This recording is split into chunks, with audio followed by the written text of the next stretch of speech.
nicer, it's a little cleaner.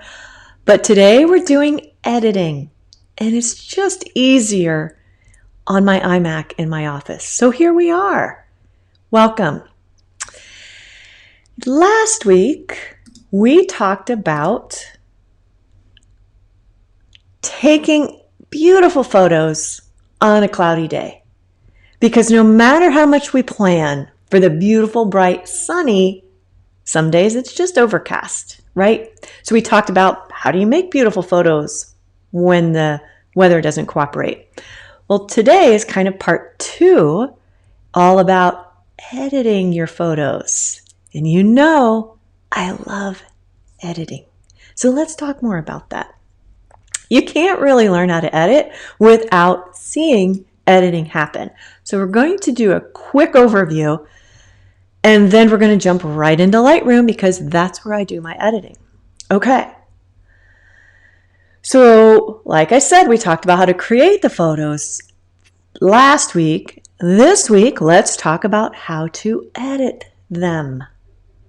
3 tips, because I know that editing can get overwhelming. I know that because I was completely overwhelmed when I first started editing. I tried Photoshop. I tried all these different things. I ended up in Lightroom. I grew with Lightroom. I say 10 years, but I've been saying 10 years for a long time, so it's probably longer. But even editing in Lightroom, it has a easier learning curve than, say, Photoshop, but it still can be a little overwhelming because there's a lot to do. So I thought, let's boil it down to 3 tips to get started today. And the first one is to increase the brightness of the sky. Wait, what? Because that sounds counterintuitive. I get that. Usually we decrease the brightness of the sky because when it's cloudy, all that light bouncing around kind of acts like a big filter, and it bounces around up in the sky, and it can almost look overexposed when there's a lot of clouds. Stick with me here, because what that does when you actually increase the brightness of the sky, like you just go with it. We're not going to have a pretty sky with fluffy clouds. It's all white, overcast, sometimes even gray. If you make it whiter, brighter, then all the emphasis is on your subject and you end up with this white background. We talked about that last week, and I showed you this photo on the right. But guess what? It didn't start off that way. It started off as dull and dingy and gray. So I'm going to show you how to brighten that up a little bit. Okay. Number 2 tip is, do you want clouds? Sometimes this happens if I try one and it doesn't work very well, or I just want to show some clouds. I want some context in that sky. In that case, you do decrease the highlights and the brightness, maybe even add a touch of blue to the sky. Like this one. It was another kind of dingy, gray, dull, but it had some clouds. And I wanted to show, emphasize the clouds just a little bit more. So that's what I did. And yes, it is a little like magic.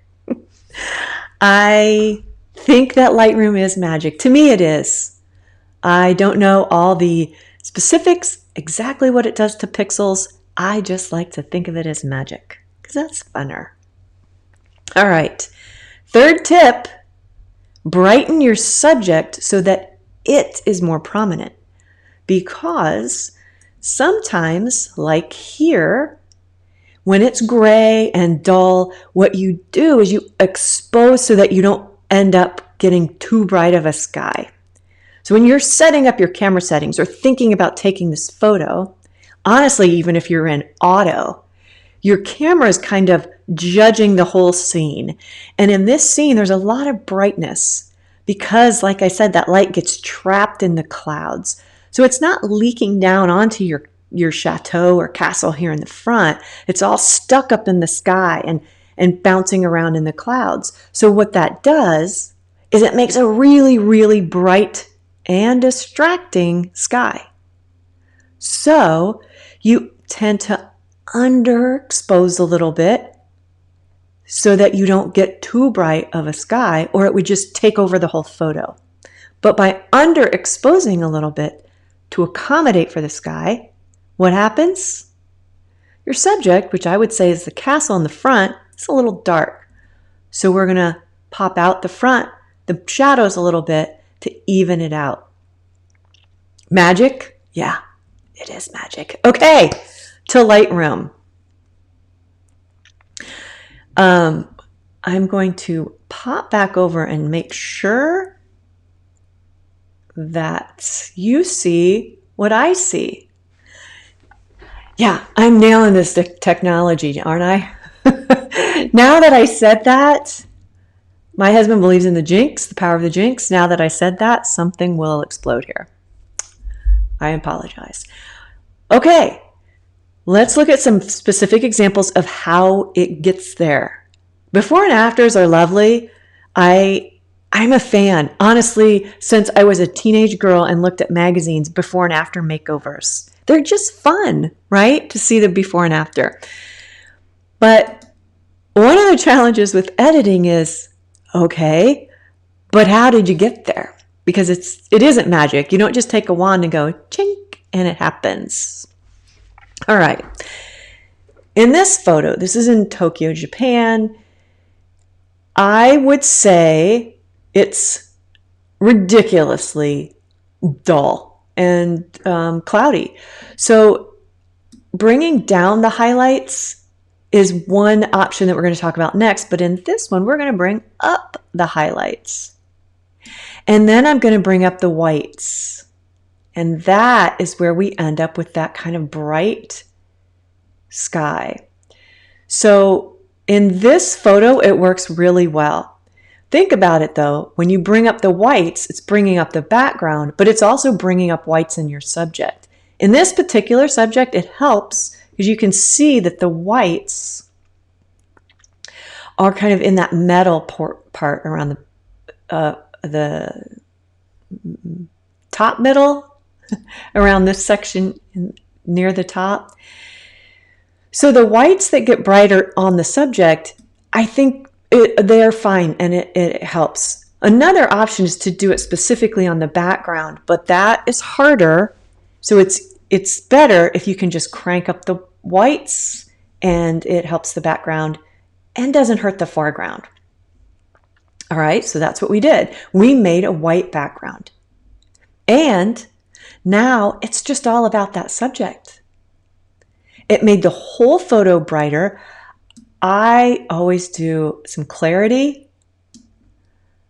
I think that helps the midtones. So we helped the highlights. We increased the highlights. We can bring up the shadows a little bit if we want. And then the clarity is what helps the midtones. So you can see when the clarity's at 0, it's still a little dull, but when you bring the clarity up, it helps this central post kind of pop. And then that helps lead your eye right up that tower. So even by the adjustments we did, you can see a little bit of blue sky down here. But what we really wanted in this particular effect is to get the white background, which we did. Now, the other place you can go,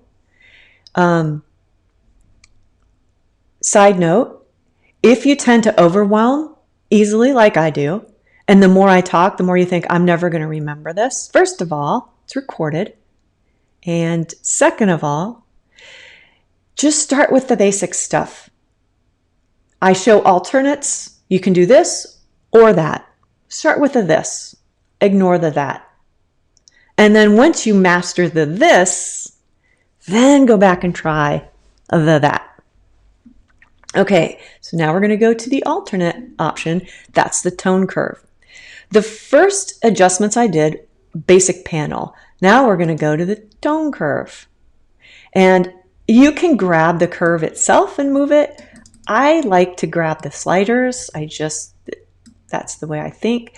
You can add more highlight, more lights in the tone curve. Decrease the darks to give you some more contrast.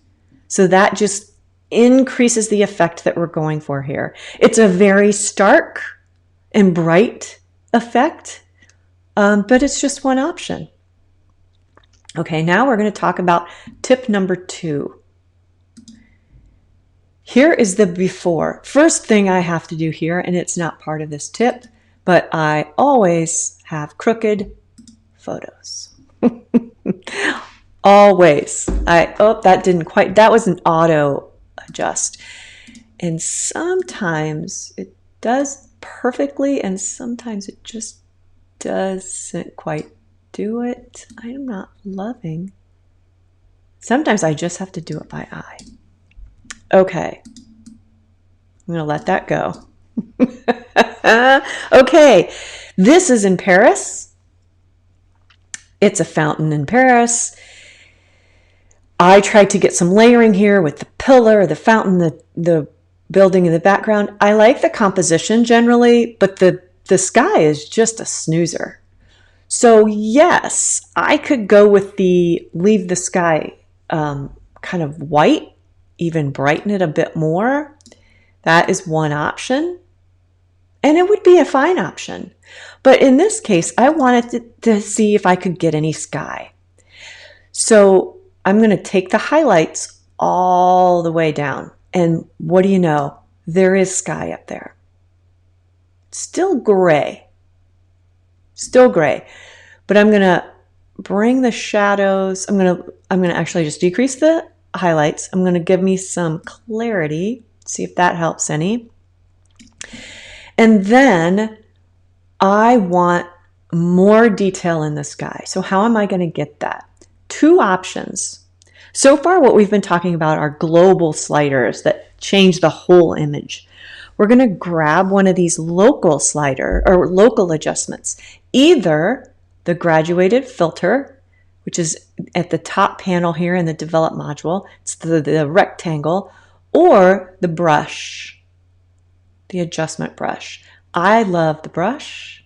So we're going to say, let's darken it a little bit more. And then at the same time we're darkening it, we're going to add some blue. So you see the little temperature slider up here goes blue to yellow, and we're going to give it a little blue. Sometimes what I'll do is give it a lot just to see what I'm doing, and then I'll go back and decrease it a little bit. So then we're going to paint. And the other thing we want to make sure we do, see this range mask? We're going to turn that on for color.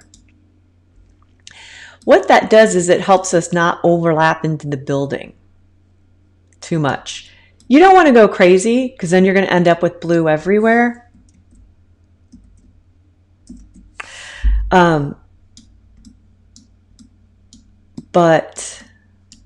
And another way to see where your blue is going is right here. And you can see that by having the mask on, it protected my building. Otherwise, you have the bluish tone all in your subject too. You can go back and erase it, but it's easier to not be there in the first place. So that actually looks not bad. When you have your little brush, you can turn this show selected mask overlay, and that gives you red of where your effect is going. You can adjust afterwards. So I'm done painting. I'm going to say, how much blue do I want? I don't want too much because I want it to be realistic, but I want to add a smidge of blue in there. And dark, how dark do I want it? You just kind of slide it back and forth until it feels right. Feels right. I know I say that with editing a lot. I want a little blue there. Okay, so there we're going to say that's done. So option 1, just brighten the sky and kind of let it disappear. It's not even a part of the equation. We're going to let that sky just be white and bright and it's gone. Or we can darken the sky and give it some more definition by decreasing the highlights and then even add in some blue color if we want to. Now, I can't see comments here, so I'm going to pop back in and see if anybody is getting have any questions. Okay, so now let's look at the third tip, which is going to be here. Here we have that castle I showed you in the presentation, bright sky, right? This is a case where it's cloudy, but it's also bright out because the sun is bouncing around up in those clouds, doesn't come down too much on your subject. So we have this really dark foreground and bright, bright sky. So I want it to be more balanced. I'm going to do that by bringing the highlights down. And then you get these kind of cool, eerie clouds up there. Now I'm going to bring my shadows up. And if you bring them all the way up, it can look a little fake because it doesn't really look like that. So I try to do as much as I want. Now, there are techniques. I'm not sure it's really popular anymore. It certainly was for a while. HDR effect. You can create HDR photos where you take a series of photos and combine them all. Or here in Lightroom, you can do the same sort of effect.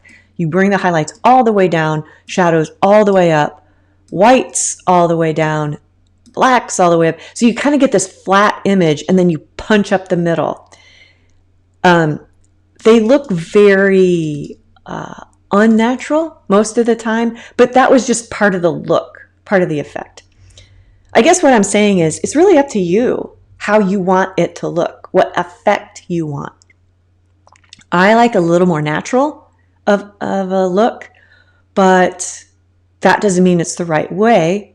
Editing is its own art form. So just kind of slide it back and forth until you get to a point where you think, yeah, I like that. Now, we've decreased the highlights, increased the shadows. It does get a little flat. So we have to punch up the midtones, which is clarity. All right. Now I'm going to say for this one too, some vibrance would help because it's a little dull. And that is, well, you could be done. You could go on for much longer. There's so much potential, but just the basics. I'm going to show you before and after. Oh, sorry. It showed me my post. Let me do it over here. Well, that is not what I meant to do. Okay. We want to get rid of that. Did a preset by accident. Okay, we're going to go to history just so I can show you what it looks like before. So that is the before, and that's the after with a few simple edits. So can you do more? Absolutely. But again, back to you that tend to get overwhelmed with something new, especially editing and new software. A few sliders can make all the difference. Now, you could add some tone and warmth, and you could do this, you could do that. You could do some local edits and give it some more pop in the foreground. But what I'm saying is, remember, start with just the first option. When I say, here are 3 options to start with. Here are 3 sliders to start with. Just start there. Look at your photos, do highlights, shadows, clarity, and vibrance. I have another, what we did today was specifically for cloudy day photos. I do have a blog post on 5 basic edits for pretty much every photo. I would say travel photos, street photography, people or portrait photos are going to be a little bit different. But I'll link to that blog post too, because that's another good place to start if you're just getting started with Lightroom. So those are my 3 tips. We're going to review, because you know I love to review. Just go with the bright sky and make it a white background to your subject. Really emphasizes your subject. Add some clouds and blue color to the sky by decreasing the highlights and adding a little bit of blue temperature. And then finally, help your sky with some, we didn't do any blue here, but you could add some blue. Give your sky an extra pop and some blue. Decrease the highlights and increase the shadows of your foreground, of your subject. Give it some clarity to kind of even it out. Those are your 3 tips today. Now let's go back for my final little summary. Excuse me. Here are your resources for today. The blog post that this show is based on is photofluent.com/blog/cloudydayedits. Head over there to read some more details. Join us in the Facebook community, Photo Fluent Travelers. And right now, our monthly challenge is movement. So if you're in there, thanks for participating. We've got some great, cool examples of movement. Somewhere you're freezing the movement, somewhere it's blurred. It's just fun. So come over and join us. Every month we have a new challenge and we share photos. We get to know each other. It's just a fun community. And then if I've piqued your curiosity in the editing department and you want more, or you've tried to do some editing and you get a little overwhelmed or frustrated and just say, I'm not doing this. I have a few spots left this week, the last week, of intro pricing to my new program for photo editing coaching.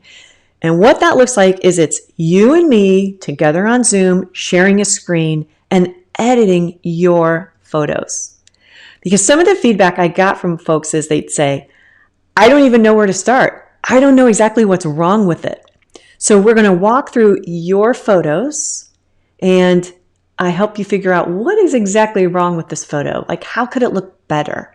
Because sometimes you think it's dull or it's boring, but I don't know what it needs. So I'm going to help you figure that out.